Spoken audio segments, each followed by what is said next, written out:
I'm Amy Morgan, the feature writer for the Marriage Initiative, and I'm just so delighted today to introduce you to Ryan and Mary-Rose Verret. The Verrets are international leaders, strategists, and collaborators in strengthening marriages. They co-founded Witness to Love in 2012, which has since become the gold standard for marriage preparation in the Catholic Church. Its foundation of strengthening marriages through relationship has energized the church, leading them to be appointed consultants to the Dicastery for the Laity, Family, and Life at the Vatican by Pope Francis in December 2023. The Vatican also invited them to present at the 2022 World Meeting of Families in Rome and the 2021 International Forum on the Impact of Mentor Couples in Evangelization. In 2023, they co-hosted the first ever Marriage Catechumenate Summit for North America in Houston. They also co-authored The Road to Family Missionary Discipleship, Forming Marriages and Families to Share the Joy of the Gospel, and created Be Light. In 2021, they co-hosted the TV show Family with Shalom World. Mary-Rose is a featured presenter in the series Doors of Mercy. They've been interviewed by Rome Reports, the National Catholic Register, EWTN, OSB News, the Catholic World Report, and the Catholic News Agency. Ryan and Mary-Rose live in South Louisiana, and with all that, are raising 6 children. Ryan and Mary-Rose, thank you so much for being here. Thank you. When you're saying all those things, I kind of bumped Mary-Rose and I said, that sounds like a lot. So, but when you say it all at one time, but having 6 kids and following the Holy Spirit obviously is an adventure. Takes a lot of Jesus and a lot of coffee. Yes. Yes. We appreciate it. Yes, absolutely. Well, and I was just going to say, for such a young couple, you have accumulated a long list of accomplishments. Yes, a lot of minivans and a lot of economy flights. So. Well, and it all started in your own parish where you wanted to help engaged couples start their marriages off on the right foot. Let's talk about that, because I think that's really inspirational. You hear your wonderful, long, big things, but it really started with just taking that first step. Yeah, we never intended to found a ministry. We never intended for any of this. We were just trying to address some simple problems that we were seeing really at the church level. And I had been working for 2 different dioceses and running the marriage preparation courses for the diocese. And, you'd have, 60 to 80 couples in a room once a month, and you give them all these great presentations, theology and life skills and finances and just everything. And they could not pick up that certificate and run out the door fast enough. They were dropping certificates in the parking lot. During the headlines. Yeah, it was too much information. It was too much information at a point where they'd honestly made a lot of these decisions already. And the people at the podium behind, with the microphone were people that they had never met and that they would probably never meet again. And while I was running it at the diocese, I really felt it was the best that could be offered. I mean, we had the best of the best presenters, the best content, the best videos, the best everything. But it doesn't matter how good the content is if you don't have what we've now learned through Witness to Love: attraction, relationship, and trust. And we call that the art of evangelization, the art of accompaniment, like the art of being present to a young couple. So attraction, relationship, and trust. We knew something was missing, but we didn't know what. And when our second child was born, I stepped back from working at the diocese and began working at this small country parish. And the pastor there, he told me, he said, look, I'd rather do 10 funerals than a wedding, because when I bury someone, I don't expect to see them in church. But when I do a wedding, I expect to see them, and I don't. He says, if they weren't going to church before the wedding, they're surely not going to be going after. And it doesn't matter what we do. We can't get them there if they don't have a relationship with someone at the church. Yeah. And that kind of the light bulb started going off, and, we're kind of thinking about it. And then I remember one day we had another couple we found out, had been married less than a year, already divorced, and they had a newborn baby. And they never reached out for help. They had challenges, and they just kind of threw in the towel. And they had a mentor couple that had been trained to walk with them, but they didn't know them before this process. They didn't trust them. They felt like that mentor couple was sort of, up on a pedestal, too perfect to share their problems with them. And I remember that day, Father canceled the staff meeting and he said, we're going to take this to prayer. We're just going to ask God to really just open our hearts, open our minds, and just help us figure this out. Like, give us a clue, God, please give us a clue. And that was the turning point that day, you know, hours of conversation and prayer and just trying to figure out what to do. And we knew there's someone whose marriage they admire. There's someone who they're going to share their problems with, but we haven't included that person or that couple in their preparation process. Yeah. And so we said, well, let's just try it. Let's just try it. You know, let's just try. What can go wrong? We're already in a pickle. Yeah. And the best of everything's not working. And having them discern and choose a couple whose marriage they look up to, who's been married 5 years or more and is active in the church community. Those were the guidelines. That's it. That changed everything. We never looked back. It was night and day difference. The couple was excited, involved, engaged, discerning, taking it seriously, putting skin in the game, going to church before the wedding day, going to the church after the wedding day. All the things they got to do with this mentor couple changed the entire dynamic of the process of what was being received.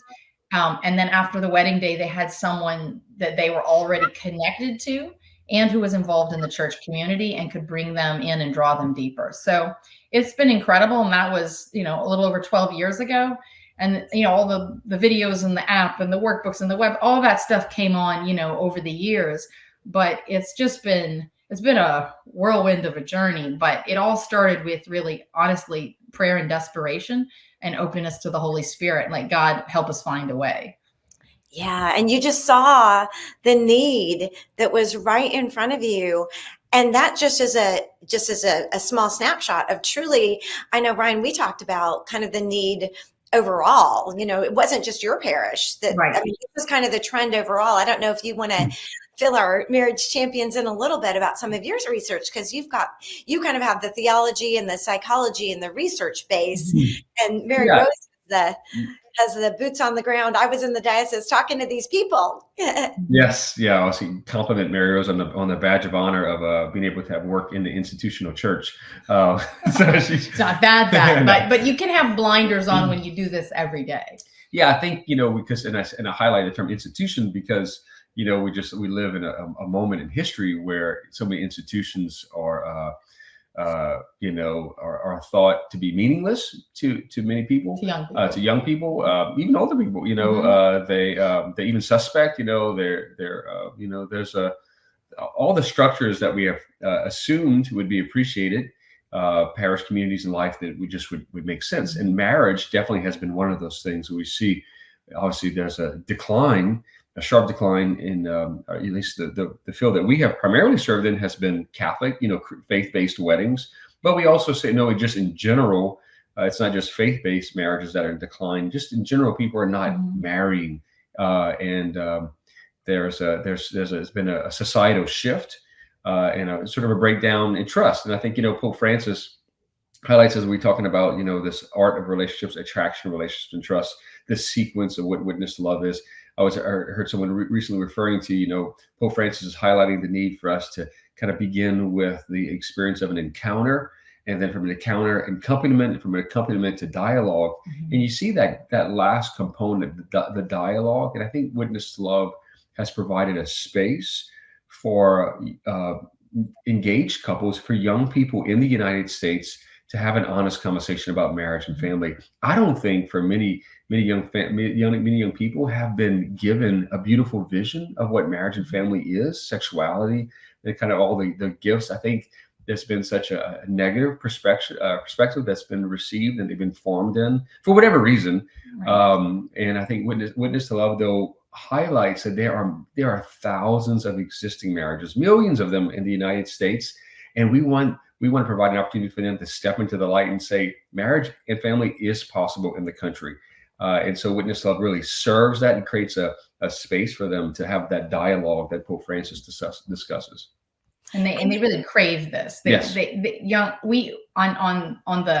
our end, like when we're preparing couples, a lot of people who work in marriage preparation, they think, oh, the couple, if you give them too much, they're not going to do it. You're going to turn them away. It's just hoops to jump through.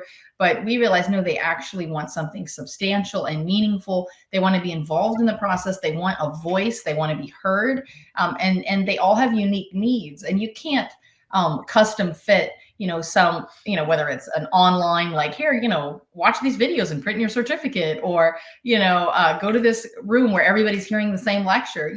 It's not a one size fits all. And so we do have to allow the couples to be heard and to be walked with, and they do have completely unique needs. And so that's an important part as well.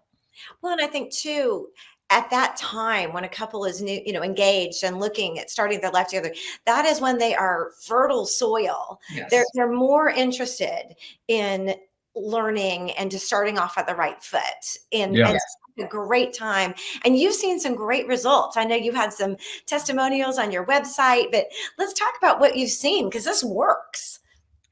We've seen, so prior to doing Witness to Love, we were seeing, probably 1 out of 10 couples going to church before the wedding day. If they weren't going before, they weren't going to go after, and there was nothing that could make a difference.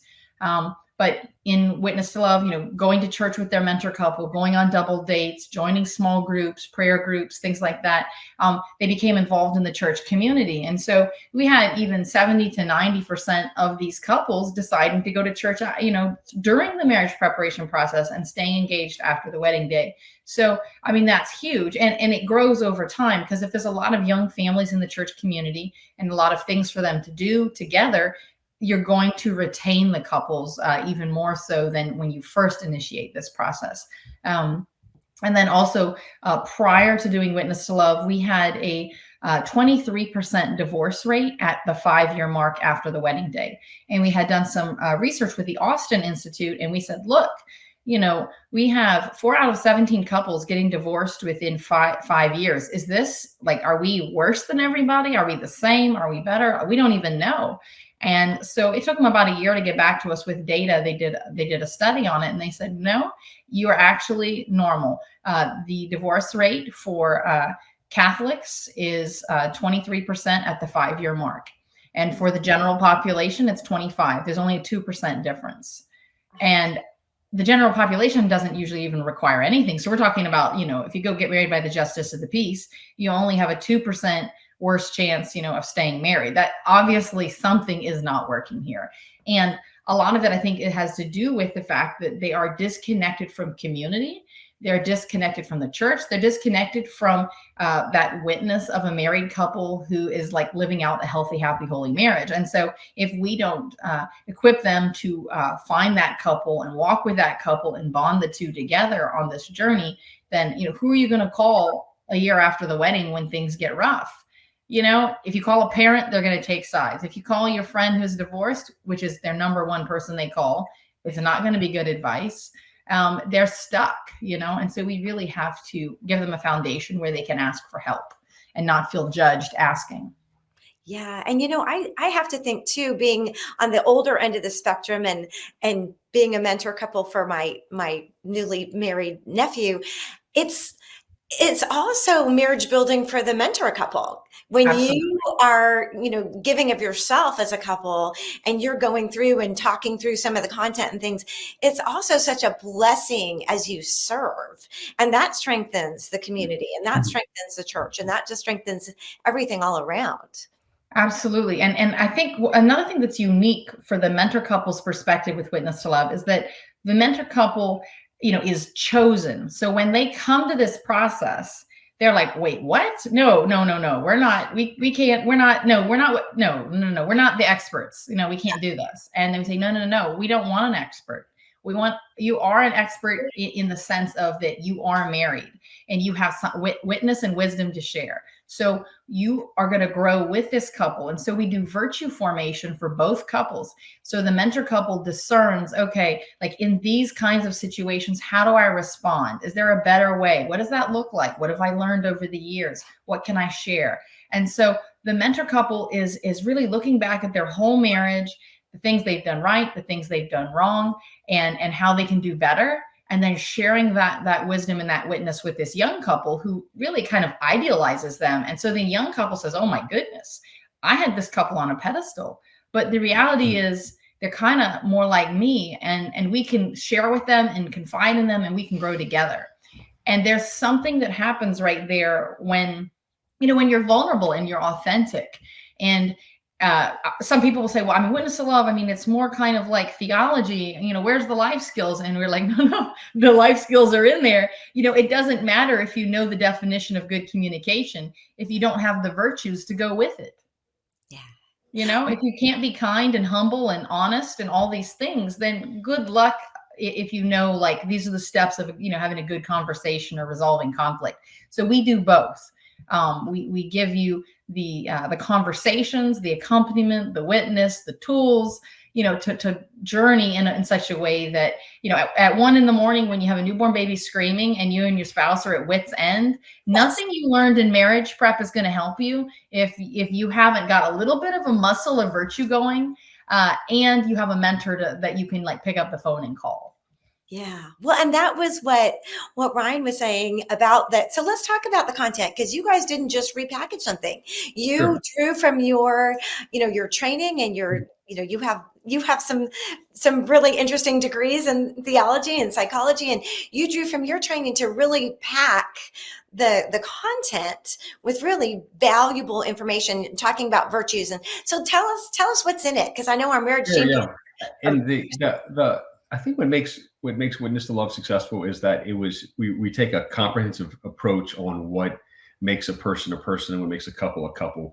I think oftentimes marriage preparation, at least within the Catholic Church, sort of seizes the day on one component, which is like the intellectual formation. It almost seems like if you can have the perfect, class and test results, that their marriage will be fine. But as Mary-Rose was saying, it's not necessarily about some of the theoretical or the memorization of things that impacts a relationship, but more of like the practice of it on a daily basis. So we wanted to figure out, how can you really help people to practice better? And I don't mean like let them live together before they get married and make it better. That's not the type of practice we're saying. We're saying really their character development. Like that's something that's very attractive to young people today, because they're looking for authenticity. They're looking for it in themselves and all their relationships, but they don't really know where to start. And so we went back to a classical form of a character development called virtue formation. So the church, and since the Greeks, Aristotle and Plato have talked about virtue, which is just really it's the traits or the ways of doing activities, the habits that make you more human. It doesn't we're not trying to make people saints. That's a wonderful thing, but we're just trying to make the relationship very human, because what we see, and you see in the Witness to Love, the course or the methodology or the ethos, some people would say, is that it's striving to find a perfect balance. So in relationships, oftentimes people go to extreme, either being too much, sort of an excess, or being too little, which is a deprivation. And so it causes people to get hurt in relationships or to hurt others. And there's a lot of that, like a lot of, couples come from those starting points. And so what we did is that Witness to Love is a 6-month process. Usually it could be more, it could be 9 months, but at least 6 months. And the 6 months, those 6 months are 6 meetings, 6 encounters of accompaniment and dialogue with the engaged couple and the mentor couple in the home of the mentor couple. And while they are there, they're looking at what in psychology refers to Likert scales. So there are these scales. These are sort of not a thermometer per se, but a scale that shows, where are you, for example, with the virtue of kindness. Are you smothering, or are you holding back? Or when it comes to like fairness, are you you're sort of giving in too much, or are you like not kind of tapping out and being sort of, so these are important aspects. Mentor couples have anywhere at least between 5 years of marriage under their belt, and many of them more than that. Some 50 couples have been married 50 years.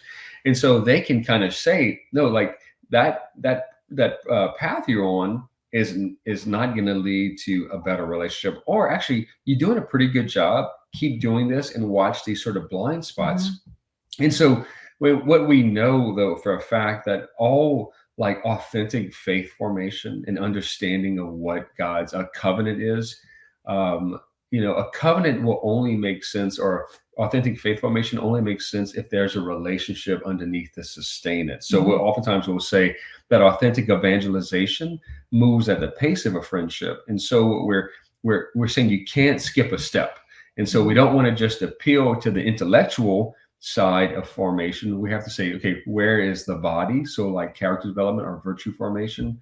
And then, ultimately where the mind and the body really intersect is in the heart, or the affect, or the emotions. And so a person's like, what's really happening on the inside is not necessarily what they say or what they do, but almost like what kind of speaks from like their soul on the inside. And so and the best way to see that is when someone's in a context of an intimate relationship. And so that's why witness love is obviously about the engaged, but even more so it's about the mentor, because the mentor will bring out what's best in that engaged couple. We always say virtue is caught, not taught. And that, I think, when you have a front row seat to someone's sort of transformation and sharing, and you admire them, it's so different. And so like when we were teaching marriage prep courses before Witness to Love, I mean, we thought, we're going to tell them what the virtues are, and then they're going to go do it. It doesn't work like that. But we just could not understand that. So fast forward a few years, we started going back and checking in on these couples. Okay, we're at the 3-year mark. Has anyone gotten divorced yet? Nope, nobody. 4-year mark, nobody. We're like, okay, now we're at the 5-year mark. Surely someone. Nobody. And so we knew at that point, 5 years in, okay, well, we had an inkling at 3 years because we knew, okay, there's got to be at least 1 or 2. And then we started realizing, no, they're all in church. I mean, they're here, they're married, they're here, they're in church, they're having kids, they're involved, they're lectors and Eucharistic ministers. I mean, they're here. So obviously something's different. And meanwhile, the couples prior to Witness to Love, who had the assigned mentors and gone to the one-day retreats and all that, they were still getting divorced. They were still, every year we'd hear of another 1 or 2. And you couldn't retroactively go back and fix things, because by the time they were reaching out for help, it was too late. And sadly, that is just the way it is today. By the time someone asks for help, the other one in the relationship is done. And it's just so sad. And, we have to be proactive, not just reactive. And so Witness Love is all about laying the foundation for what do you want your church to look like 5 years from now, 10 years from now. You want it full of families and couples who are working hard at their marriage and, loving their life and sharing that life with others. And it will change the church community. And so that's our focus. That's our goal. One day, one church, one couple at a time. So it's been quite a journey. Oh, it sounds, and you actually have kind of a second hand in glove initiative to go with that for perhaps the couple that didn't want to do the full Catholic, and they have a Catholic background, but they didn't want the whole mass and the whole commotion. But now they realize they're missing something, and it's your civil marriage initiative. So let's talk about that, because it's a way to bring those couples kind of back to that aspiration of being part of the church, and that you just spoke of. That sounds so beautiful. I think that's probably one of the most exciting things that we've seen. That's the only segment of the population that's growing. It's those couples who were civilly married, maybe got married on a beach by justice of the peace, were not really connected to the church community. But then, maybe their first kid is kind of growing up and asking, hey, mom, dad, why don't we go to church? Or, something, there's something calling them back. And so they say, well, I'm going to look into it. And prior to this, there wasn't much for that couple. Maybe they just went to a one-day thing with everybody else. Maybe they went to a one-day thing where there was a breakout talk for people in their situation, but there wasn't much for them. So we did a lot of research on, if couples come to have their marriage blessed or convalidated in the Catholic Church, what were they looking for? What drew them back? What spoke to them? What were the challenges that they were encountering? And a lot of them we found were just isolated. They were isolated from the church community, and they had to work on building trust and friendships and community and kind of coming back. A lot of times it was maybe one of them had been previously married, so there was maybe some personal healing also that had to happen. So we kind of took all that information and reworked the regular process specifically for them. And that has just been, we have an English and Spanish, and it's just been beautiful and exciting, because a lot of young people coming, they're coming for the venue. Like they see the church building as a venue. I'm getting married in this pretty church because my mother got married here, but they're not necessarily coming for like God. It's more the building. Yeah. But these civilly married, but we still catch them. We know where they're coming from, and we have it all figured out. But those civilly married couples who are coming to have their marriage blessed in the church, they are coming for God. They are coming for the sacrament. They're coming for their children. They're coming, and they always say, I just want to make things right. I'm doing this for my family. So to me, my experience in working with these couples, our experience has been that these couples are the most beautiful, like just vibrant couples to work with, because they're just all in. Once they realize, they'll come first saying, oh, I'm married. I've been married 7 years. I don't need marriage prep. We got this thing. But when you explain, no, it's not just all about like communication and a joint checking account. Like, no, there's a lot more to this. And so then they're all in, and that's been beautiful. And a real way to connect them, not just to improve their marriage, and get them on a foundation, like you said, they've been married, but a way to really connect them and graft them back in to the church family, where they will find the community, where they will find the support, because it's not just like, oh, we got over the first 7 years, woohoo, we're good. Their kids aren't teenagers yet. Right. Believe me, that can be a tough time. Yes. They're going to need that support, and they're going to need that community, and they're going to need, Christ and the church. And it's not just right at the beginning of your marriage kind of thing. Mm-hmm. Right. Absolutely. Yes. So no, I think that's probably one of the most exciting things. And then just seeing the stories coming back from the couples. Like we have there's a bishop who told us, we said, oh, how much do you hear about witness to love in your diocese? And he's like, well, every parish does it. He says, when I go doing confirmations for the different churches around the diocese, he said, I hear stories, and people come up to me and say, Bishop, thank you so much for being so vocal in supporting marriage and asking our churches to do more, because it really changed our life. And we going into marriage preparation, we thought, what can we learn from the church? Like, what are they going to do for us? And they said, we had no idea what we were going to receive. And so just thank you. And so he just had shared that story with us, and he's like, oh, I want to say thank you. But it comes down to each church, each individual church has an incredible opportunity to impact marriage for generations to come. And it's only going to happen if we kind of take a step back from the way we've always done things and say, these couples need more. Like, when I move or when I'm gone, who's going to be here to support them? Yeah. And have I given them a foundation that's going to stand the test of time? And so even though it might be a little elbow grease, to get things started, it's not as much work as people think, and the impact is greater than they think. So it's worth it. I love it. And it's in 90 dioceses at least, yes, and internationally used, and 4 languages now, right? Yes. English, Spanish, French, and Vietnamese. Yes. Yeah. And you also have, you're working on Spanish language advisory group, and some resources for the Spanish speakers too, right? Absolutely. Yes. Yeah. And we also have a podcast, and we have virtual retreats that engaged and married couples can do together as part of the fuller Witness to Love journey.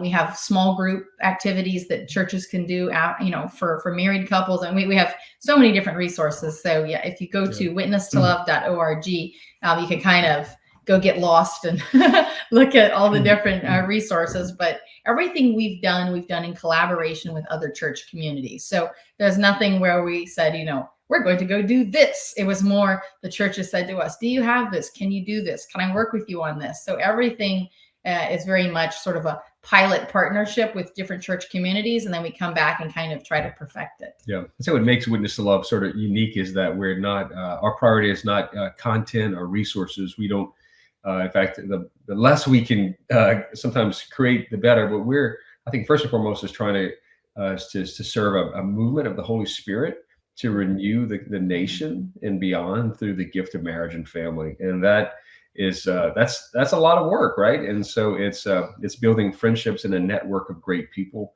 which is what we love, and from that the right materials come about, because then you actually know what's the heart of God the Father and the needs of people around our country. Well, I would be remiss. I'm going to fangirl just for a second because I bet there are a lot of people watching this that would say, "What's it like to go to the Vatican?" Yeah, what it's like to go to the Vatican? What's it like to go to the Vatican with 6 kids that you cross the ocean with? One was in my tummy. Yeah, at the one was time. in the tummy, and it was really surreal, honestly, because I think we both, Mary-Rose and I, both genuine have a genuine appreciation of obviously Christ and faith, and to see the faith kind of in action over 2,000 years, right, fighting the good fight.